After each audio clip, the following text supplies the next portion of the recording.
ওকে, তো ফাইনালি চলে আসলো ধূমকেতুর ফার্স্ট সং, যার নাম হলো গানে গানে। গানটি গেয়েছে the king and queen of music Arijit Singh and Shreya Ghoshal, and music composed by Anupam Roy. তো কেমন হলো গানটা সেটা নিয়ে কথা বলবো। তো এক কথায় যদি বলি, এটা একটা খুবই মিষ্টি, খুবই সুন্দর একটা গান। যারা গান ভালোবাসে তাদের প্রত্যেকেরই ভালো লাগবে। গানটা খুবই সুদিং, একবার শুনলে বারবার শুনতে ইচ্ছা করে। গানটা এতটাই মিষ্টি এবং সুন্দর। লিরিক্সটাও খুব বেশি ক্যাচি না হলেও শুনতে খুবই সুন্দর লাগে ফর শিওর। এবং গানটা এতটাই সুদিং যে যতবার শুনবেন আপনি গানটা ততই বেশি আরো বারবার করে গানটা শুনতে ইচ্ছা হবে। প্রথমবারের তুলনায় সেকেন্ড টাইম আরো বেটার লাগবে।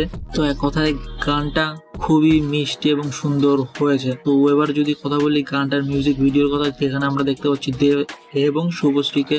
সেম ভিডিওর ক্ষেত্রেও দুজনকে খুবই মিষ্টি লাগছে, খুবই সুন্দর লাগছে দেখতে।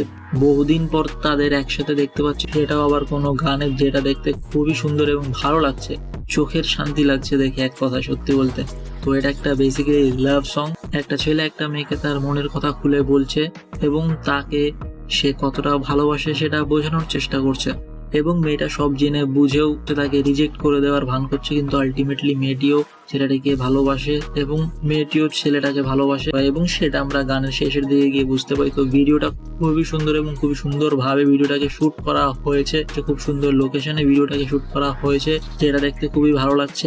এবং দেব শুভশ্রীর যে একটা কেমিস্ট্রি, একটা ম্যাজিক্যাল টাচ সিলভার স্ক্রিনে, সেটাও ফিল হয় এই পুরো গানটাতে।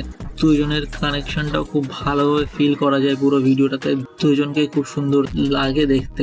যেহেতু এটা বেশ অনেক বছর আগের ভিডিও, তাই দুজনকেই বেশ ফ্রেশ এবং ওল্ড যে লুকটা ছিল সেইভাবেই আমরা পাচ্ছি। তারা দুজনেই এখন এই 2025-এ দাঁড়িয়ে দুজনেরই ফিজিক্যালি অনেক চেঞ্জ এসছে এবং তাদের ফেসেও অনেকটা চেঞ্জ এসছে, আমরা সবাই জানি সেটা। বাট যেহেতু ভিডিওটা অনেক পুরনো, অনেক দিন আগে শুট করা, তাই সেই ফ্রেশনেসটা আমরা দেখতে পাচ্ছি, সেই লুকটা আমরা দেখতে পাচ্ছি। তো এক কথায় গানটা এবং ভিডিওটা দুটোই খুব সুন্দর ছিল এবং নো ডাউট যতবার শুনবে ততবারই শুনতে ইচ্ছা হবে। তো আমার তো পার্সোনালি গানটা বেশ মিষ্টি এবং ভালো লেগেছে। তো তোমাদের গানটা পার্সোনালি কেমন লাগলো, এবং এতদিন পর দেব এবং শুভশ্রীকে একসাথে কোনো গানে দেখে তোমাদের কেমন লাগলো সেটা জানাতে ভুলো না। কমেন্ট সেকশন খোলা রইলো। তো তোমাদের সাথে দেখা হচ্ছে পরের ভিডিওতে। Good bye.